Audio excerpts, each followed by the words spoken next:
Hello and welcome to Let's Review. Once again, I have run into a game that's taken longer than 1 week to complete. Given that the game in question is a Winter Wolves game, this isn't actually that surprising. But it does mean that I need something to fill up this week's episode slot.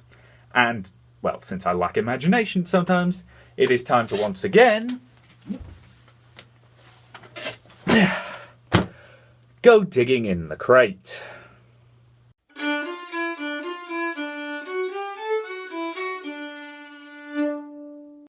You do realise that your ident music is terrible, don't you? Of course it is. I wrote it.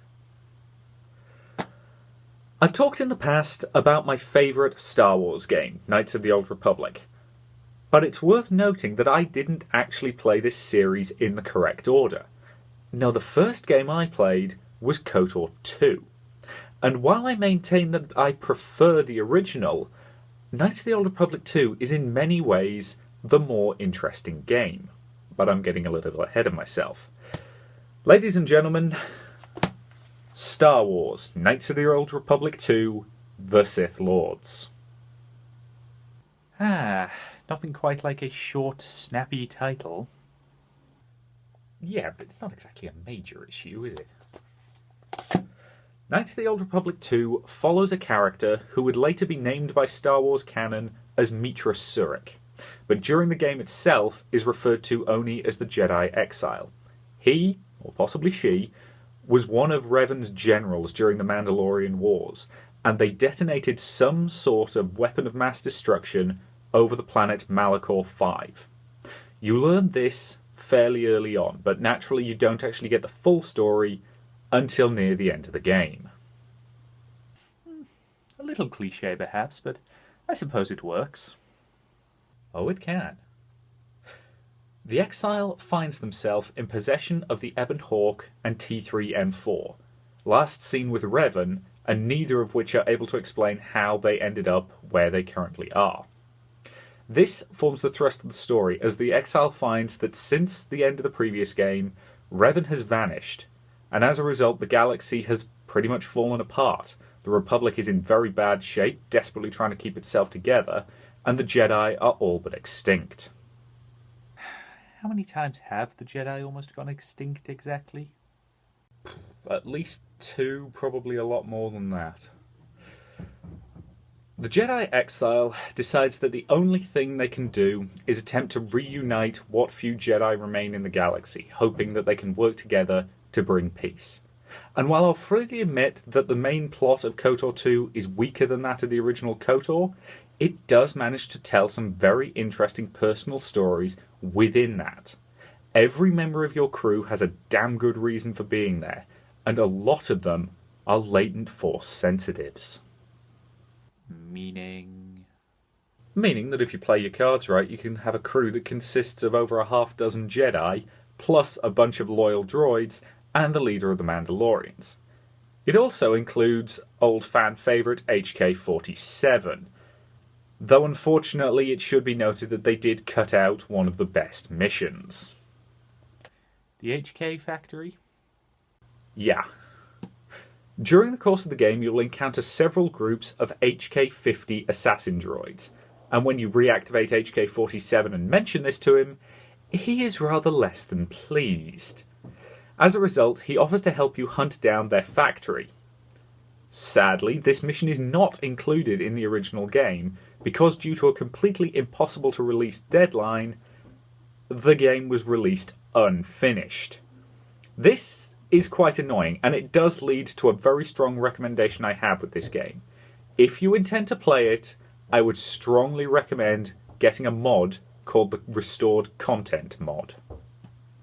You do not usually recommend mods on this show. Yeah, but in many ways this isn't really a mod, it's more the finished version of the game. It completes a number of quest lines that were left dangling in the original game, as well as adding in whole new missions like the HK-50 droid factory. And I'll freely admit, that's worth getting the mod alone for, because frankly, it's hilarious seeing a bunch of HK units arguing with each other. It's also worth noting this mod also adds significant content to the game's ending, which was one of the game's major problems at release. In many ways, I think KOTOR 2 is actually a deconstruction of the classic RPG plot. That plot being find and kill the big evil bad guy. Precisely. KOTOR 2 spent a good chunk of its runtime asking the obvious question. What next? Malak might have been defeated, but he left behind waves of destruction, whole worlds have been decimated, the Republic's economy is badly crippled, crime and poverty are running rampant, and groups like the Exchange are taking the opportunity to vastly expand their power base. And into all this steps the Exile, the person with the power to reshape the galaxy. Well, that seems a tad unlikely. Metaphorically speaking, as you well knew. The galaxy changes based on the choices that you make, and it's up to you to decide what you want to be. Civil wars will end based on your decisions, and it's up to you who wins. And your companions can follow with you. Depending on the influence you have over them, they may well follow you down whichever path you choose. Are you the glorious beacon of hope in a dark galaxy, or the corrupting force changing it from within? The valiant knight standing in front of the darkness, or the grim shadow spreading over the galaxy? Even more than the first KOTOR, all your decisions have impact, and that's especially true on your companions. Was that not also true of the first game? Not to the same extent. One of the most interesting characters that the game introduces is Kreia, your mentor, a blind old woman with a powerful connection to the Force, but who is neither Sith nor Jedi.